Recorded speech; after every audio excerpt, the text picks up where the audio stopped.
एक बार गौतम बुद्ध के पास मौलुकपुत्र नाम का एक बहुत ही प्रसिद्ध ब्राह्मण आया। उसके साथ उसके 500 शिष्य भी थे। वह बुद्ध से ढेरों सवाल पूछना चाहता था। बुद्ध ने उसकी तरफ ध्यान से देखा और कहा, मौलुकपुत्र, मैं तुम्हारे हर सवाल का जवाब दूंगा, लेकिन मेरी एक शर्त है। मौलुकपुत्र ने कहा, शर्त बताइए। बुद्ध बोले, शर्त यह है कि तुम्हें तुम्हारे प्रश्नों का उत्तर जानने के लिए 1 वर्ष तक चुप रहना होगा। जब तुम्हारे अंदर का शोर बंद हो जाए तब तुम कुछ भी पूछना, मैं तुम्हारे सारे सवालों का जवाब दूंगा। बुद्ध की यह बात सुनकर वहां मौजूद बुद्ध का एक शिष्य, जिसका नाम था सरीपुत्र, ठहाका मारकर हंस पड़ा। यह देखकर मौलुकपुत्र को बड़ा आश्चर्य हुआ।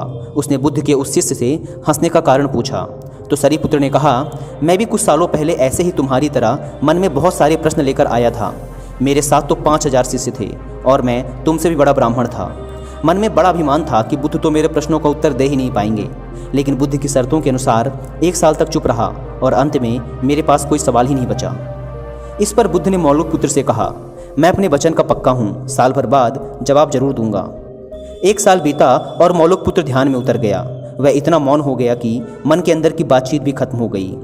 जब 1 साल बीत गया तो साल के आखिरी दिन बुद्ध ने उससे सवाल पूछने को कहा। मौलुकपुत्र हंसा और बोला, सरीपुत्र सही कह रहा था, अब मेरे पास पूछने को कुछ है ही नहीं। इस पर बुद्ध ने कहा, अगर हम मन में सच्चे नहीं हैं तो समस्याएं और प्रश्न होते हैं। यह सब हमारे झूठ से पैदा होते हैं, जैसे कि हमारे सपने नींद से पैदा होते हैं। मन की अशांत अवस्था में प्रश्न होते हैं और मन की शांत अवस्था में उत्तर मिल जाते हैं। मन में जब प्रश्न होते हैं तो वह उत्तर ग्रहण नहीं कर पाता। मौन हमें मन की ऐसी अवस्था उपलब्ध कराता है जहाँ हर प्रश्न का उत्तर होता है।